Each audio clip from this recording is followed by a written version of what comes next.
and welcome to the Lizzie Show. Today, we're talking about you. We're talking about relationships, your relationships equaling soul contracts. That's right. We here on planet Earth have contracts with other souls when we come to planet Earth. Today, we're back to my favorite book, Your Soul Has a Plan. Your soul definitely has a plan. And relationships equal soul contracts. Soul contracts. No bigger contract than that. Because you made a contract to have relationships with these other souls. So let's begin. When we write our soul plan, a big part of the plan is to be in a relationship with other souls. We want to support them, share our love with them, our lives with them, and remember, most importantly, learn from them, because that's why we are here, ladies and gentlemen, to learn. You don't need a checklist. No, we're here to learn. Since we want to be productive in our lives, not just living a random existence, that's right, I'm not living random.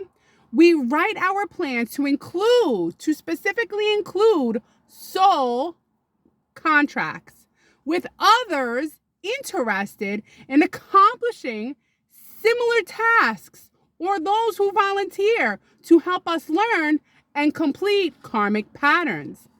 Many people come to me worried they won't have another contract for a significant partner if they leave their relationship.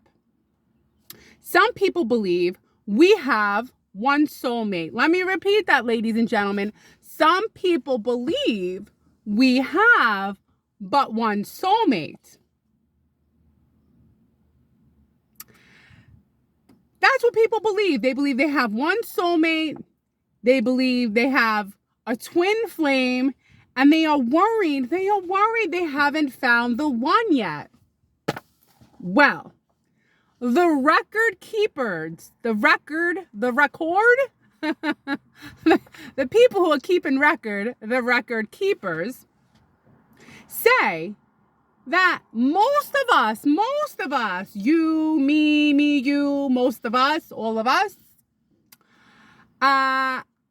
we write in the cosmic piece of paper that we have 6 to 12 contracts with other people who have significant partnerships. So you have nothing to worry about. Before you come here, you're signing on the cosmic piece of paper that you're going to have 6 to 12 possible soulmates or interactions. All right? You're covered. Now, let's get to it. There are a few reasons, a few that we write. So many. First, if we only have one soulmate, just one, okay, there's a big problem if we have only one soulmate. Because, first, if we only have one soulmate, or if we wrote only one soul contract for a life partner, most of us would be single. Most of us. We might never ever find that one person on this giant planet. Makes sense? They could be living on the other side of the planet, or in a big city, and we can never find them.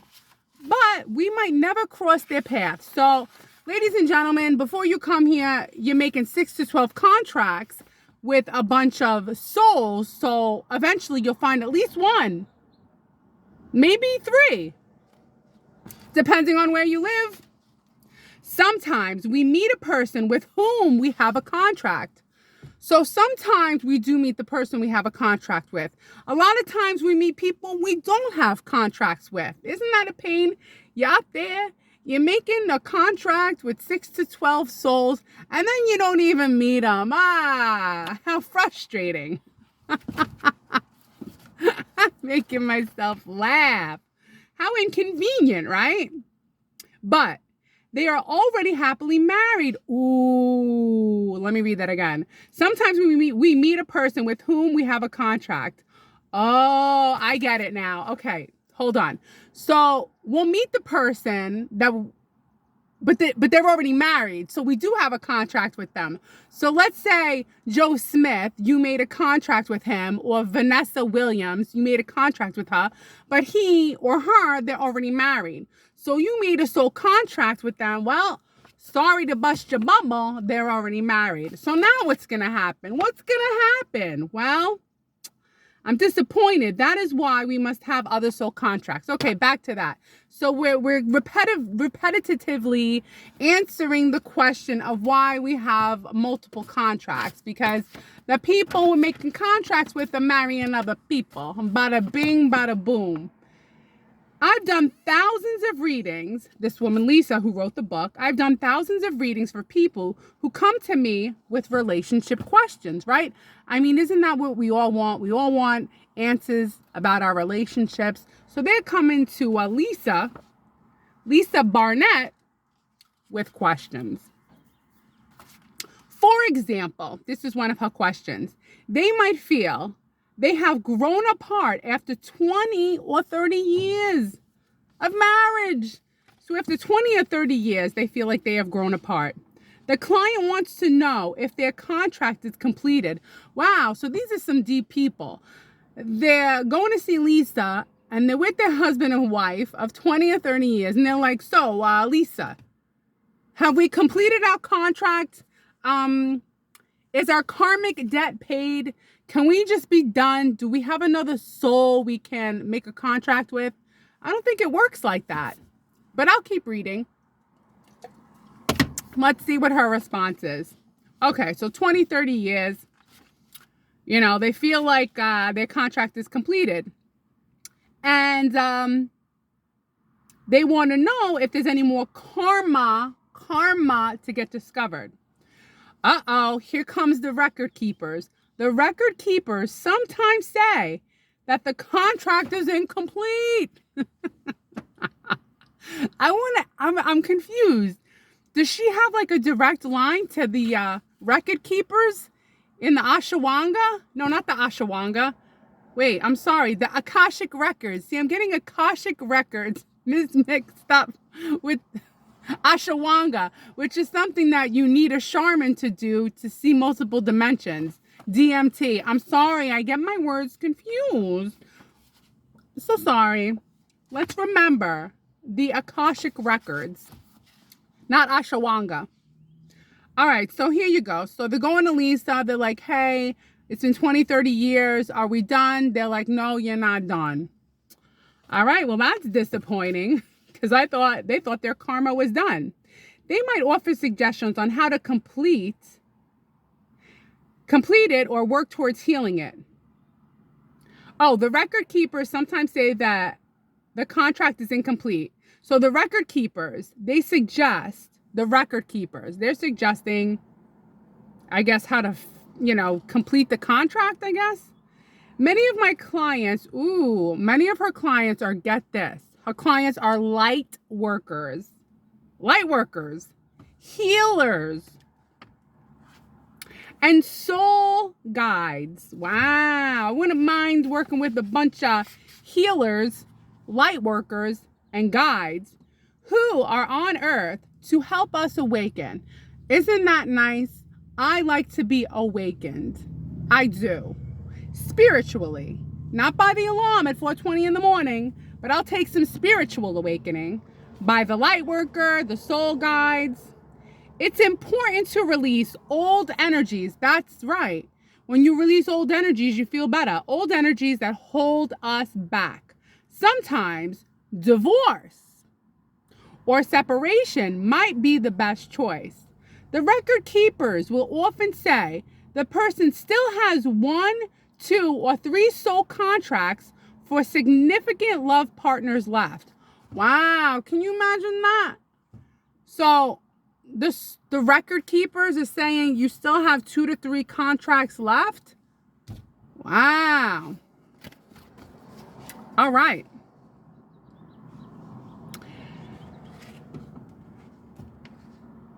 Remember, you may have written 12 contracts to have a life partner, and you only used 1 or 2. Okay, so wait a minute. You only used one or two. So what are you supposed to do? Marry like 12 people or marry 6 people? I'm confused. I thought we had extra soul contracts because we might not meet a few of them because they're on the other side of the world, or maybe they got hit by a bus, or maybe they were already married. So is there like a minimum of souls we're supposed to meet? Am I going to get the answer? We will see. Stay with me, people. Stay with me. We are great at planning as we have had hundreds of lifetimes to practice. We wish to ensure we have enough options for love. This is why you need a finger on the sentence because you'll lose it. Hold on a second. We have enough options for love and life partners. We also include soul contracts for parents, siblings, grandparents, aunts, uncles in our planning. Okay, I want to say this. My mother was definitely, so guess what? Okay, this makes sense. So siblings could be like part of your soul group, is your soul contract. Parents, grandparents, aunts, uncles. Now, I will tell you, my aunt, my uncle, my cousin, they're not really part of my soul group. My mother definitely. My mother, my grandparents, and like her family. They were really strong spiritual soul connections. That's pretty much it. Mom, grandma, and grandpa. My dad, I never met him. His soul is a contract that has not been, he hasn't followed through with his contract, maybe the next life. Before we are born, we see life and families differently. It isn't always about completing karmic relationships or patterns. Most of us have soul contracts with mom and dad, although many are with just one parent, sibling, or family member. Okay, so that makes a lot of sense. So if you only had a father or a mother, that's not your fault. I mean, well, maybe it is your fault. Wait a minute, I'm confused. Do we choose the life we want before we're born? Well, I guess that's on a different chapter, but it says here that before we're born, we see life and families differently. It isn't always about completing karmic relationships or patterns. Most of us have soul contracts with mom or dad, although many of us just get one parent. Okay, there you go. I just got one parent. I mean, it took 2 of them to create me biologically, but only one hung around me. It is rare, but occasionally we've been part of a family lineage in a past life. We might wish to connect to its genes and the gifts and talents held in the family line. We can choose to come back into the family or their abilities and genes. Our soul contracts don't stop with our family or our life partner. Okay, let's repeat that. That's important. Our soul contracts don't stop with our family and our life partners. So there's more to it than just our family and our life partner. We may write a contract with karma attached, so that our soul can learn. Our karma contracts are often with our family or significant partner, but mainly we write support contracts. We come to support other souls. Oh, so that's a support contract. We come to support other souls. Isn't that nice? And they return the favor by helping us on our journey. Isn't that nice? We're getting a lot of good news today. We're getting a lot of news. So we got supportive contracts. We come to support other souls and they return the favor. They return the favor and they support us. Bada bing, bada boom, infinity. Infinity, you help them, they help you, right? They might be our best friends, our business partner, or a mother-in-law. A support contract is the perfect type of marriage contract. Ooh, that makes sense. You're supporting each other. It's good to know that even if you have a support contract with someone, it doesn't mean there will be no soul growth. So even if you have a supportive soul, you could still grow, even if they're supporting you. That's how I'm reading it. So again, it doesn't mean there will be no soul growth or challenges in those relationships. Remember, soul growth is our primary objective. Our primary objective is soul growth. Okay, we're done with that one passage. Do you want to know what a soul family is? Or do you want to know, do I only have relationships with my soul family? Or why is my relationship so challenging? You know what? Let's get juicy and let's go to why is my relationship so challenging? Okay? Because we got to get a little juicy here. We got to get a little juicy. If we're going to be talking about soul contracts and relationships, let's skip and listen. Tomorrow we'll talk about what is a soul family. And then, do I only have relationships with my soul family? Which I already know is not true. All right. I'm going to do both. I'm going to do why is my relationship so challenging and the primary reason a soul comes to earth. Do you think we could do this on my lunch break? We might not be able to. I know you're on the edge of your seat. Let's just really get into why is my relationship so challenging. Okay. So often my clients will ask, why would I pick? Why? No, I get it. Why? Would I pick this challenging life filled with survival issues and trauma? Yeah, why? Why would I choose that?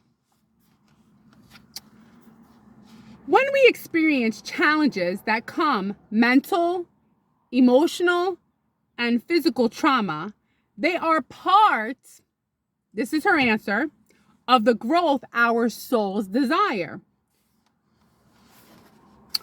They present opportunities to evolve in love and wisdom. So remember, these are opportunities to evolve in love and wisdom. We can write our soul contracts to include karma, which means there is an old story that we are still stuck in. When we stay stuck, believing it's someone else's fault, we can't move forward. And our soul doesn't grow. Like a hamster wheel, stuck karma keeps us around and we can't figure out how to get off. The more we spin, the more frustrated we get. Your soul wants to understand the challenges so you can choose to act in a new and different way. For example, when driving your car, you might decide to take another road next time. In looking at your situation, whether challenging or not, we can see new possibilities. As you face your challenges, remember that your soul wants to learn how to overcome the traumas and issues that stand between you and more joy. You can create a good life filled with love, but first you must overcome what stands in your way. When we move from feeling like a victim in our life to understanding that we choose these experiences, our infinite souls become empowered. I have to tell you, ladies and gentlemen, that wasn't as juicy as I was expecting it to be.